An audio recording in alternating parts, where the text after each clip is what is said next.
Welcome everyone. It's wonderful to see so many of you here. For those of you who might not know me, I'm Laurent Bleicher. I'd like to welcome you to our School of Political Science and International Studies seminar today. Before I start, I'd like to acknowledge that we meet here, work and live on Aboriginal land, and at a time of ongoing political conflict. And in many ways our school has been trying to understand this conflict and sort of find better ways of engaging with Indigenous peoples and with Indigenous knowledge practices. And the seminar today is very much part of it. This is an ongoing struggle, and we all learn a lot about how to do that and try to improve how we go about doing that. I would like to acknowledge the presence of Indigenous people in the room, and of course, foremost, our guest of today, Dr. Asthana Nakata. We are absolutely thrilled to have her here, coming up from Melbourne, bringing some rain and some clouds. I failed, I think, but I brought my raincoat, so that's my effort to pull it north. So we're thrilled to have her here. Asthana is a Torres Strait Islander, and she is a senior lecturer in politics at the University of Melbourne. Just got promoted to senior lecturer a couple of weeks ago. You all know how much work that is. Thank you. She co-directs the Indigenous Settler Relations Collaboration, and she also just finished an ARC Discovery Indigenous Research Fellowship project on a very interesting project. Her background is in law and in political theory, which explains why her work is, partly explains why her work is so interesting and diverse and interdisciplinary. Her work examines the politics of childhood in a very wide range of contexts, including Indigenous Australian children, but also child asylum seekers. She's an extremely prolific researcher and writer. She has a single also book out called Childhood Citizenship, Governance and Public Policy. She has just a new co-edited volume out called Questioning Indigenous Settler Relations with Sarah Madison, who was here just a few weeks ago for a seminar. And she has published a range of articles in top journals in our field, in politics, in contemporary political theory, most recently in the Australian Journal of Political Science. I've known Asthana's work for a few years. I've been reading it. I've always liked it. So to prepare the seminar today, I've been going through it again. I've been rereading her work, and I discovered a new essay which I didn't know, and an essay that just completely blew me away. It's an absolutely fantastic piece in the Griffiths Review from 2 years ago called The Infantilization of Indigenous Australians. It's an absolutely wonderful piece. I strongly recommend you read it, and I think it's interesting in a few ways. I mean, one of them is her writing style. I think we all know that political science are absolutely terrible writers. I call what they have what I call writing constipation. They write in this dense kind of, like jargonistic kind of way, and most political science people couldn't write a proper sentence even if their lives depended on it. So Asthana's text, by contrast, is just, it's wonderful. It flows, it has rhythm, it has sound, it pulls the reader in, it sort of oscillates between first person and third person narrative. It's an absolutely wonderful text. And it's also a politically important text. She looks at practices of the need to sort of renew practices of democracy, to go beyond seeing them as merely institutional practices, but more of having to see them as kind of as democratic forms of ethos of inclusion, exclusion that go beyond institutions. And of course, around the inclusion and exclusion of Indigenous people. So with the permission of Asthana, I asked before, I would like to read out just a short passage to give you a sense of how good and how also beautifully written the text is.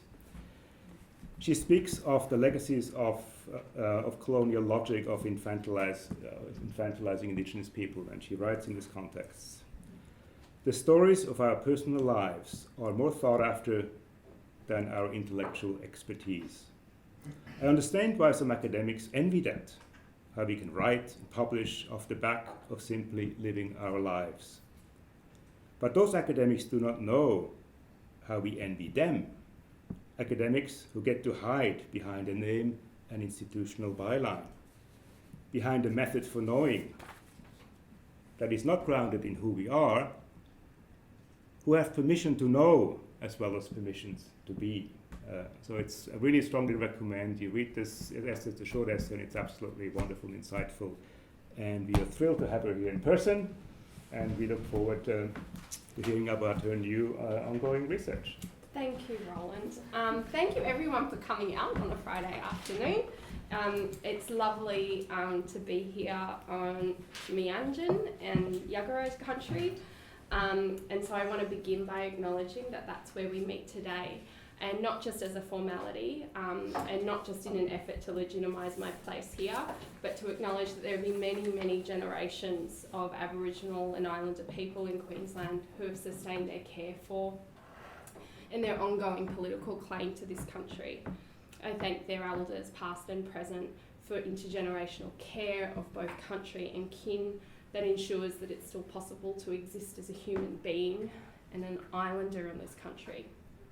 I want to acknowledge too that when we meet at universities, we meet not just on stolen land, but in institutions built upon stolen knowledge, knowledge extracted from Indigenous peoples around the globe, but institutions also that have been implicated in the processes that sought to diminish, eliminate and exoticize our own Indigenous systems for knowing and thinking in the world.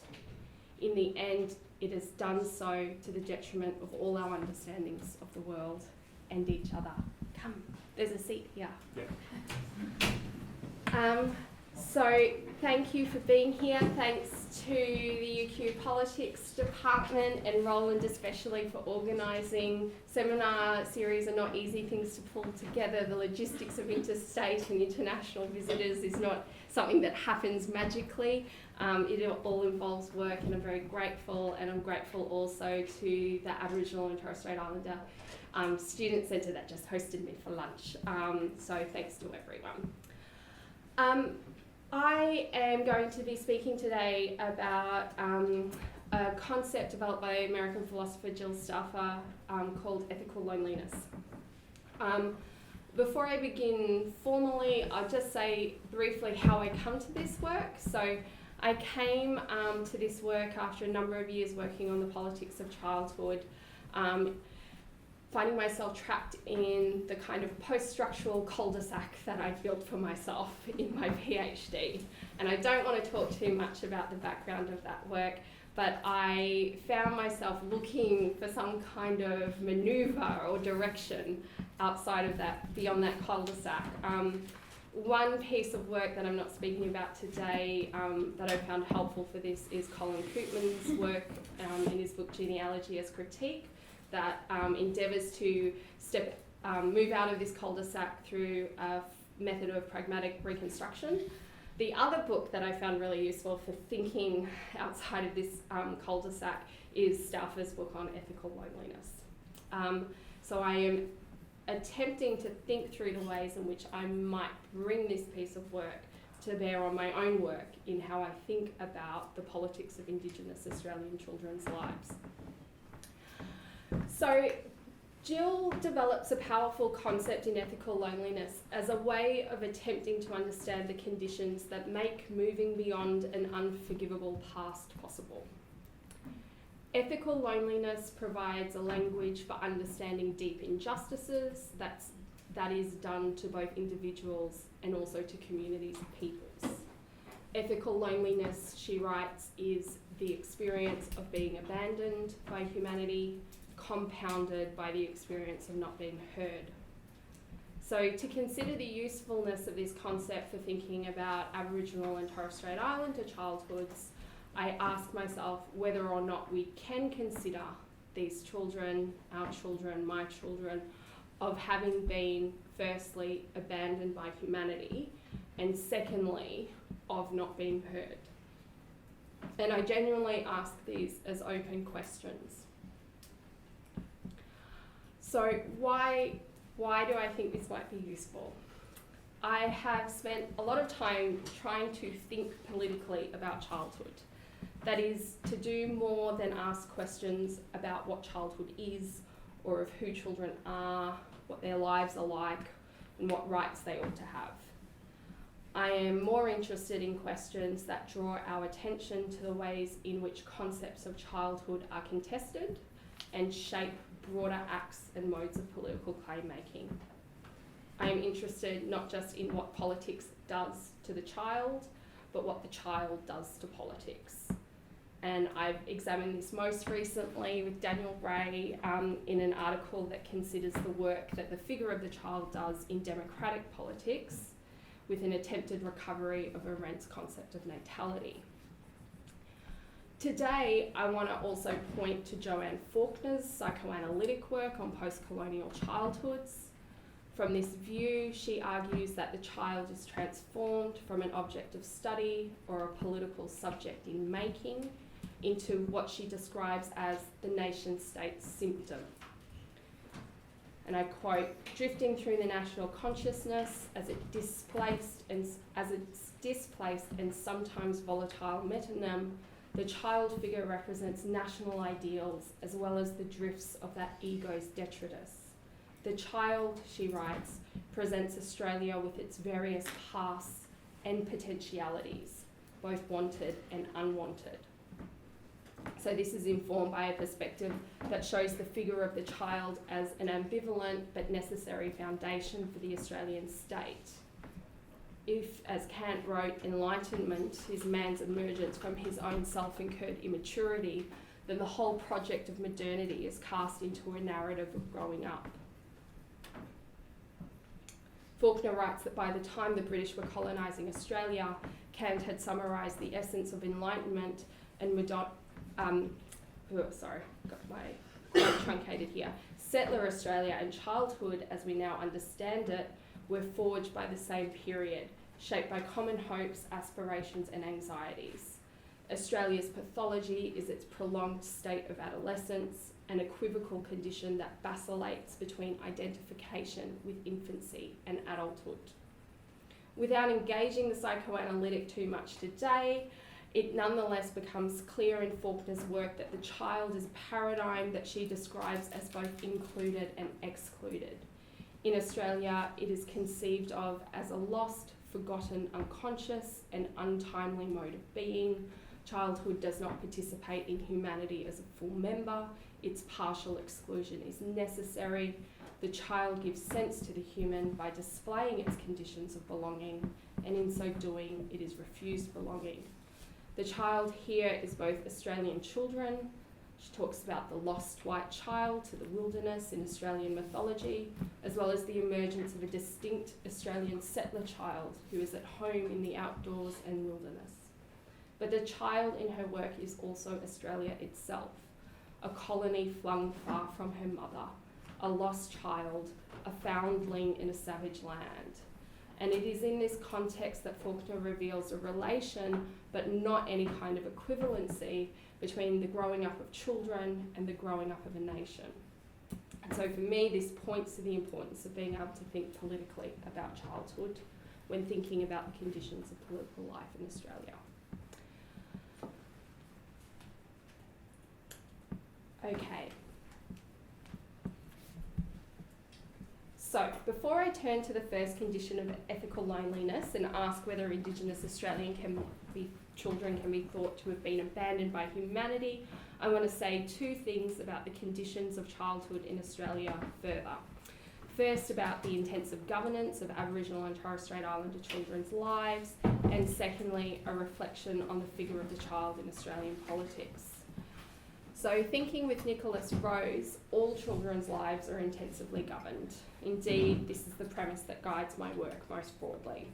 But also, it's important to recognise the specific ways in which this has had particular effects on Indigenous childhoods. The most effective form of managing any population is to intervene in family life, regulating the most private and intimate dimensions of the human life course. If one seeks to manage a population in an effort to produce a more certain future, to shape future adult citizens and workers, then it becomes essential to intervene in the life of its youngest members. And this is all the more acute for Indigenous children whose very existence operates daily and generationally as reminders of the injustice and illegitimacy of the nation state. Indigenous Australian children open us to a future in which the Australian nation state can never be settled, in which its white imagination is proven impossible over and over again. The Indigenous Australian child in the historical record does not appear as the neutral blank slate, as it does in a Westian Lockean conceptualisation, but as a fundamental risk to the political legitimacy of the modern state. Prehistoric, pre-modern, subhuman beings complicate the social contract of the modern liberal state. Once human, the historical record expresses modes of our infantilization as children who can never grow up. And this complicates how we understand the danger of governing Indigenous children's lives, of how we understand practices that regulate openness to the new and closure to risk. During the period of assimilation, this meant regulating openness to becoming white and closure to the risk of racial recapitulation back to our primitive black savagery. In more recent times, this has become perhaps less coarse, but other discourses, including equity discourses, slip quickly back into assimilatory practices, where our well-being and development remains one that views us as less black the more educated we become. So it remains that Aboriginal and Torres Strait Islander children's lives and bodies must be managed, responded to, saved, resolved in ways that do not undermine colonial power over territory and population. But when we do sustain our care for country and kin over generations, despite so many efforts to interrupt and disrupt that care, or put another way, when we insist on being free in a context of power, our existence does just that. It challenges and transforms what we understand the Australian state can be.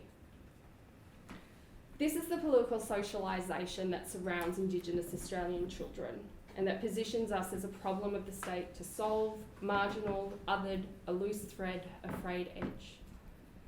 Across periods of protectionism, assimilation, self-determination and beyond, Australia has grappled with this problem of Indigenous Australians in a range of ways. And since the arrival of the First Fleet, it has been done most effectively through the governing of Indigenous childhoods, assessing our mothers, measuring us, counting us, surveilling us, stratifying us, schooling us, and finding better roofs for our angry black heads. I don't need to declare this bad or wrong to draw your attention to the dangers these practices produced.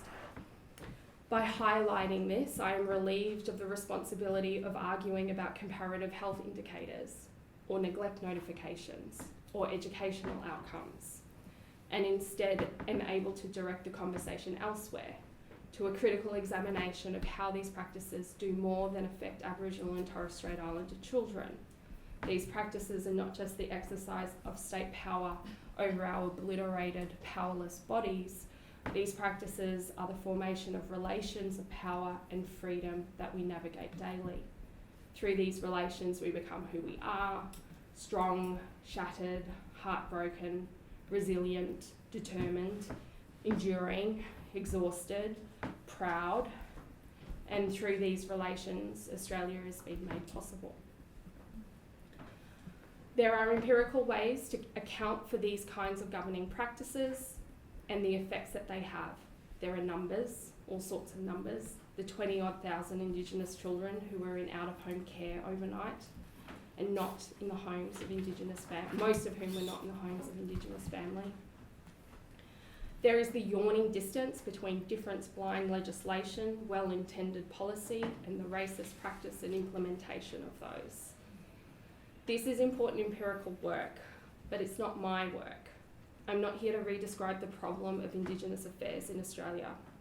I do not want to count the dead, the incarcerated, the separated, or the stolen. I'm not here to talk about Aboriginal and Torres Strait Islander children as a problem to be solved or an object to be studied. I am here to direct our attention elsewhere, away from the governed to those who have done the governing, away from the abandoned to those who have abandoned, away from those who have been dehumanised to those who have done the dehumanising. So what does it mean to be abandoned by humanity in the context of intensive governing? Can we conceptualise Indigenous children as abandoned if we are also talking about all of these direct and expansive ways in which children's lives are managed? So let me come to Stauffer's work. She begins and elaborates throughout her thesis on the life and philosophy of Jean Amery, born to Jewish and Catholic parents who fled Austria in 1938. She turns to his autobiographical writings in which he says, "The little word I will have to appear here more often than I like, namely wherever I cannot take for granted that others have shared my personal experience." And so we are introduced to a sense of abandonment as being an experience in which one cannot count on others. Stauffer goes on to share with her readers Amery's account of his own imprisonment and torture. He writes, "I don't know if the person who is beaten by the police loses human dignity, yet I am certain that with the very first blow that descends on him, he loses something we will perhaps temporarily call trust in the world." Abandonment begins to take shape in these words. One is potentially alone in their experience of abandonment, and if they are not, one also cannot be sure that they are not alone. Trust in others and trust in the world slips away.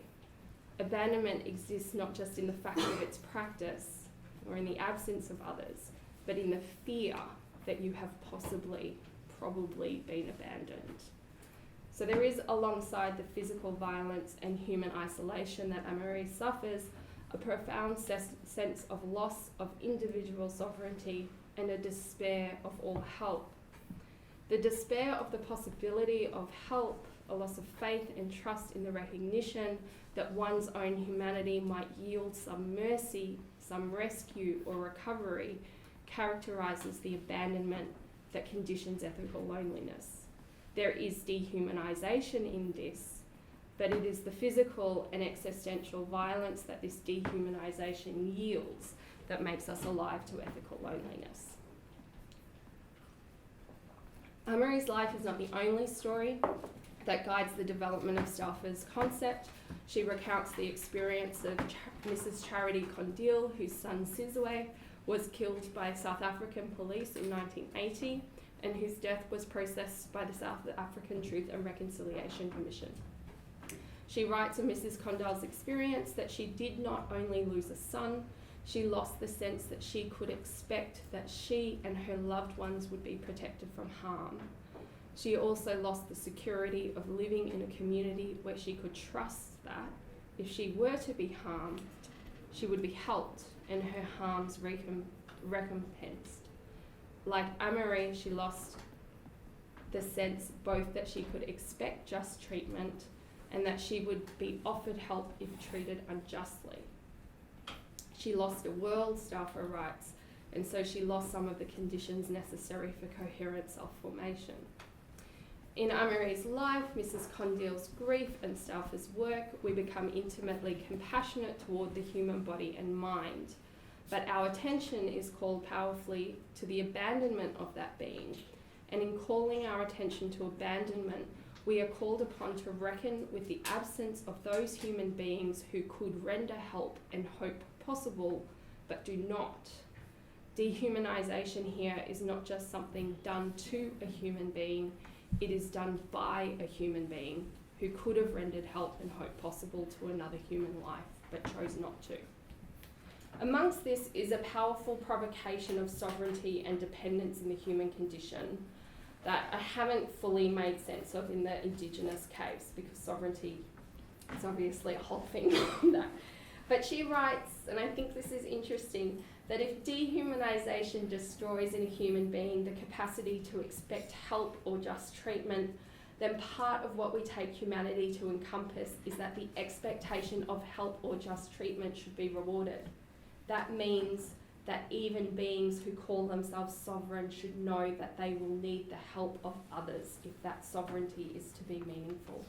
Sovereignty always relies on others who acknowledge its worth and thus observe its boundaries. Dehumanization is, in part, she writes, the refusal of that response. Sovereignty is dependence, is her claim. I'm going to try and figure out what to do with that. But for now, what I want to draw out is that abandonment, understood as a condition of ethical loneliness, is not the simple absence of human relations, but the absence of human relations that work to sustain one's humanity. Jean-Marie was not abandoned by those who tortured him. He was abandoned by other human beings who might have cared for him, who might have helped him, who might have one day delivered justice, or maybe even healed him. Ethical loneliness then arises from the presence of certain violent practices over the human body and mind, as well as the absence of other kinds of practices, of caring, humanising practices. Ethical loneliness arises from the deliberate and yielding physical and existential violence at the hands of some, and also from the deliberate and unyielding indifference of others. And so it is in this frame that I am arguing, somewhat tentatively, but I have reached a point where I would argue that Aboriginal and Torres Strait Islander children, and indeed all Aboriginal peoples and islanders, can be regarded in this way as having been abandoned by humanity.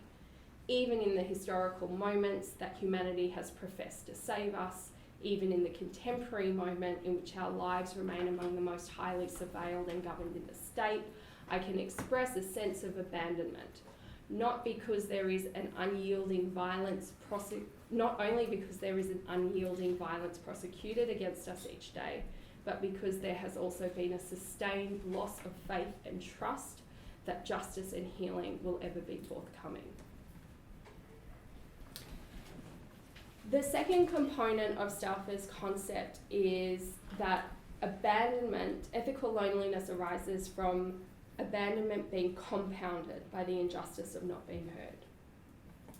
The experience of not being heard presupposes, of course, that someone has spoken. And this is a presumption that can be probably sustained for Aboriginal and Torres Strait Islander adults much more easily than for Aboriginal and Islander children. And so this is where there's a kind of complication that starts to weave through my work, because I have always been interested in children, and children complicate the ways and compound in some ways how we might evaluate or analyse the either voice or silence of Aboriginal and Islander peoples generally. So just as in accounting for abandonment, we can be compelled to give our attention to the conditions of the abandoned and not those who do the abandoning, the experience of not being heard pulls us towards two actors, the one who speaks and the one who fails to listen. So this is where, and this is how I got introduced to ethical loneliness. But this is how ethical loneliness has informed the work of Megan Davis in the design, well, not the design, but in the commitment to a constitutionally entrenched voice to Parliament. My interests in ethical loneliness are different, but we can make this inquiry. What does it mean to think of the experience of Indigenous Australian childhoods as ones in which they have not or cannot be heard? So there's another life, another person that Stauffer considers in her book. And I forgot to give my content warning right up the top of my lecture, but obviously some of this is distressing, so people shouldn't feel self-conscious about needing to step out. Or if you want to do what I did the first time I gave a seminar and just cry, that's also okay. So Stauffer writes about Susan Bryson, who was beaten and raped and left for dead, and who wrote in her own telling of the experience that she had ventured outside the human community, landed beyond the moral universe, beyond the realm of predictable events and comprehensible actions. And Bryson writes, I didn't know how to get back. Reflecting on the silence of her loved ones in the recovery that followed, Bryson reflects, and I quote, each time someone failed to respond, I felt as though I were alone again in the ravine, dying, screaming, and still no one could hear me. Or worse, they heard me but refused to help. Stauffer offers another story of a Holocaust survivor, Hannah, and efforts by academics to interview her about a story in which she escaped Auschwitz. In this story, Hannah repeatedly resists the language and framing of her interviewer that suggests she was plucky, or maybe lucky, because it's not clear from the recording which word is being used. Hannah inserts an alternative frame and suggests that it was just sheer stupidity. that compelled her to think she could escape and attempt escape. So at one point, Stalford describes the footage of this interview in the following way. And then one of the interviewers stands up, blocking the camera, and says, "I am going to take your microphone," ending the interview. It's a curious exchange, one in which the failure to hear abounds. So Stalford's fascinated by this moment, and this, for me, in her book, is also the most fascinating part for me. She describes it in this way. What makes this failed communication puzzling is that for the entire space of time during which Hannah is attempting to correct the mistaken idea that she is plucky or lucky, we can hear the two interviewers off screen arguing about something, temporarily not listening to Hannah. We can hear one of them say something about why the time gets crazy. Maybe it means they are out of time, or they are concerned that Hannah's testimony does not follow a linear temporal order. They may have been having a disagreement about whether the plucky line of questioning should have been posed in the first place. But the outcome is, Stalford writes, that we don't find out what it means to Hannah to survive through stupidity. Interviewers set up a scene for hearing and then fail to listen. So I want to be a bit transparent here and perhaps a bit self-indulgent about explaining what it is in this passage that prompted me to write this paper, or at least go on this line of inquiry. In that description, what resonates with me is in part a sense of what every Royal Commission and Coroner's report and historical archive and re-description of testimony from the archives of Aboriginal and Torres Strait Islander peoples. Now, in most of those testimonies, much like Hannah, the testimonies are delivered by adults, but they so often deliver testimonies about experiences that they had as children, right? So there's this double move that's going on where even the children having these experiences who might be speaking of their experiences as children, it's not until they reach adulthood that they're given the kinds of forums through which they can mount these testimonies, and then these testimonies are histories, they're oral histories, and that's where Faulkner's work gets interesting again. So there's some weaving that has to be done here. But what she describes as this context of being set up in which the very task at hand is to hear is that it's an effort to make meaning of another human being's expression of their life and experiences. But that very process is the process that then further obfuscates what those meanings can be.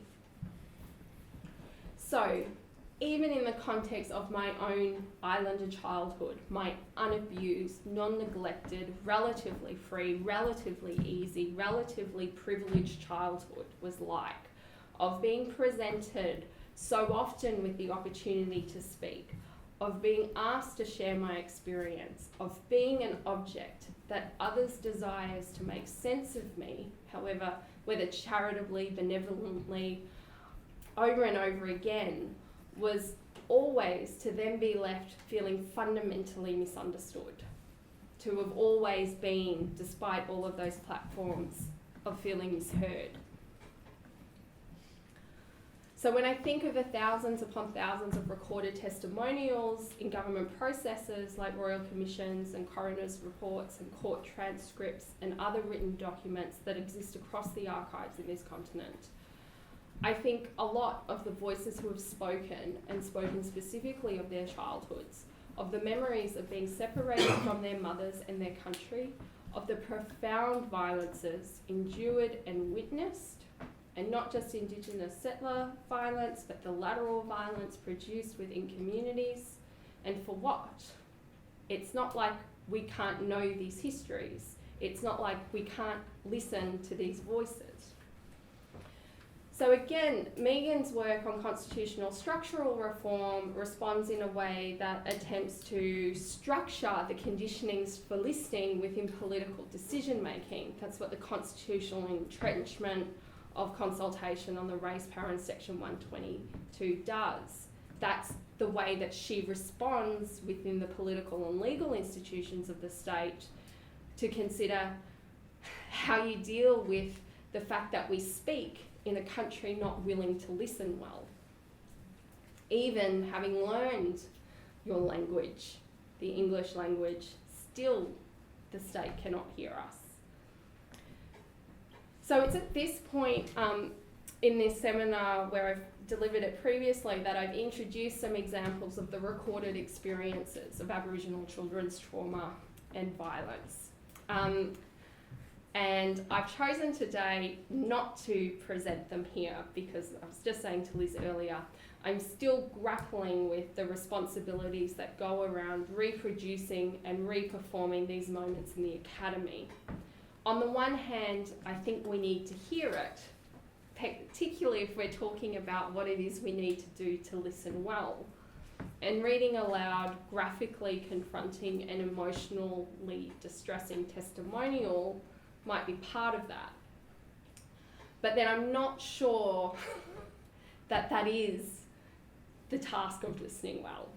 So today I'm not going to present those testimonials. Suffice to say that if you haven't encountered them and you wonder what these testimonials are like, they're not too hard to find.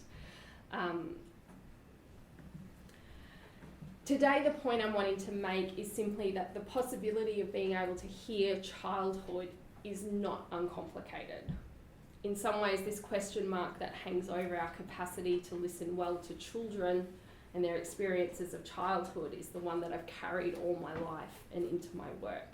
One that is compounded by the experience of being an islander and an Indigenous person in this country.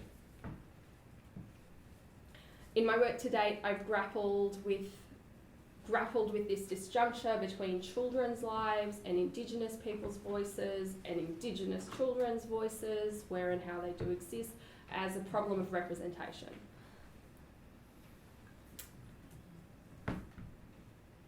But when we think about what it means to conceptualise these as representative acts, then we also need to think about what it means to not be heard. So part of not being heard is about speaking and not being listened to. But the other condition that sits around the context of childhood is of the experience of not being able to speak in the first place. How am I going for time? Yeah, take whichever time you need. Okay, another little tangent. Okay, so I think this aspect of speech and childhood is an interesting one. It's one that's been taken up by a few different scholars, but Toby Rollo, who's a Canadian political theorist who takes Indigenous politics quite seriously in his work on democratic theory, has addressed it in an article called Everyday Deeds. He writes that deeds can be thought of as those bodily acts or practices which are intelligible as forms of action. They are cognizable as intentional acts, as exercises of will rather than reflex or habitual behaviour. Speech in this context is only the use of language to produce representations, accounts, articulations, or arguments about deeds and things prior to the use of speech. What Rollo's trying to do here is that deeds ought to be understood autonomously from speech. That is, that deeds, actions, communicate and produce politics even in the absence of someone talking, even in the absence of speech that makes meaning of those deeds. And he uses three key examples, but I think it's interesting that one of the ones he uses, which is not a childhood example, is that of Indigenous refusal and exit, where he points to the Ngarrindjeri women's elders' refusals to provide detailed reasons for objecting to the Hindmarsh Bridge construction in South Australia in the 1990s. In this refusal to speak, it remains that the everyday deed of their refusal to meet the conditions of the law of the colonial state communicated and produced a key political moment for Australia and Indigenous people. The challenge that this non-speech act presents, or deed, is crucial because it remains that from this act of refusal, from this moment of silence, what is heard? For some, sovereignty. For others, they heard impertinence. Rollo also considers disability in relation to silence. That is not analogous to children, but some forms of disability are analogous to certain stages of childhood and children who would otherwise grow up. I'm not wanting to conflate the experiences of those two groups, but to highlight again the ways in which silence as a possible practice can complicate our understanding of what it means to not be heard. That is, even if the reason why we are not hearing children is due to their silence, that there nonetheless are other practices and deeds that ought to be given and taken seriously within our consideration of the political life of Australia.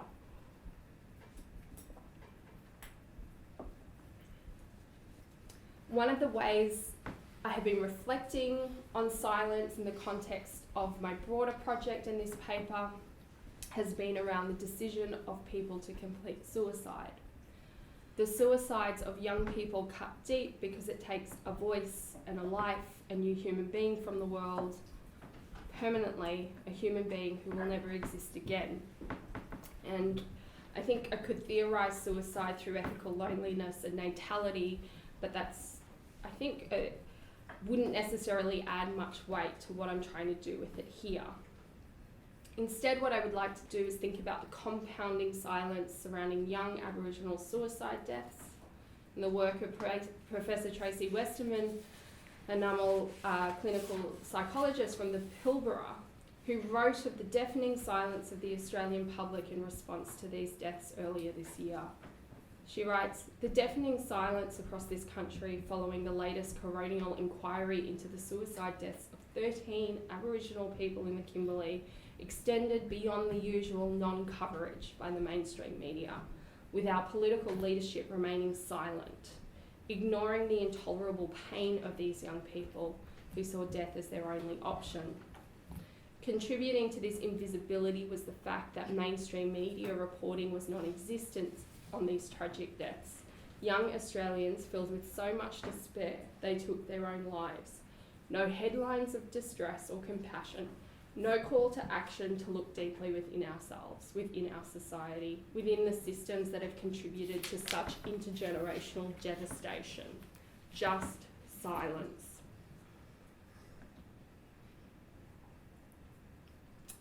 What Stauffer's work draws my attention to in this context is that this silence, this inaction, this lack of political will is preceded by something else.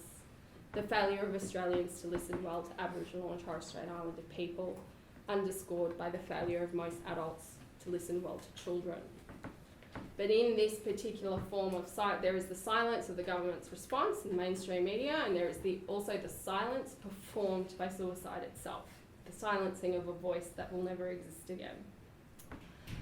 And in that particular silence, there is nonetheless a deed and an action that ought to be able to be heard, and that instead the response is one that compounds that silencing with yet more silence. Okay, I'm gonna wrap up. So the normative orientation that I resurrect from Stauffer's work, which is different from what pragmatic reconstruction could do, is that some people, what she's able to show across her book and the people's lives that I've borrowed from her book,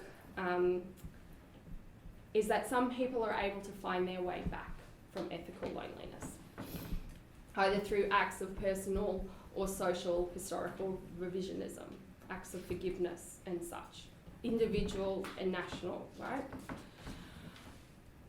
And as Stauffer acknowledges, some don't. In the case of Jean Amery, his completed suicide provides one outcome where a pathway beyond an unforgivable past cannot be found. So there's a tension here between what's possible at the individual level, what's possible at the social and political level, and in the context of Indigenous Australian childhoods, I think there's also a tension between what it means to produce a pathway beyond an unforgivable past in the context of what remains a pretty unforgivable present. I have argued as far as I can about the ways in which Indigenous Australian childhoods can be characterised by ethical loneliness. And so the last question I think in my abstract and that I have to think through is what kind of politics might this concept, might thinking in this way produce? And can it do any good? And I guess my general answer remains at this point, I don't know. But I can conclude with a few simple contributions that I think this analysis provides. One, that the experience of historical and sustained intergenerational trauma and violence across Aboriginal and Torres Strait Islander communities on this continent can be characterised as ethically lonely. I think it can. The second is that I think this experience of ethical loneliness is compounded by the experience of being a child who is rarely heard in political life, and that there is something particular to the intergenerational trauma and violence in Aboriginal and Islander communities that is child-centred and produced through traumas done to children. Third, that the concept of ethical loneliness is valuable in the Indigenous Australian context because it redirects our attention away from the conditions of Aboriginal and Islander childhoods and back towards the individuals, institutions and the state to make inquiries regarding the failure to listen well to all those who have spoken with their voice or their deeds of their trauma, violence and injustice. And again, in particular, to those experiences as sustained in childhood. Fourth, to generate a politics from such an account, further thought has to be given to the silence, noise and deeds of children and what might facilitate the capacity of adults to respond, to respect and to take direction from those silences, noises, speeches, deeds. How do we respond to children? And this returns me to the broader project that I have on the politics of childhood. Something that I think will grow our capacity to respond to children seriously in social and political life that has value far beyond just the Indigenous context. And lastly, I want to end by observing that while listening well is essential to a process of rehumanisation following violent traumas, historical, present, and intergenerational, part of listening well must also rely upon being able to hear more than pain and suffering.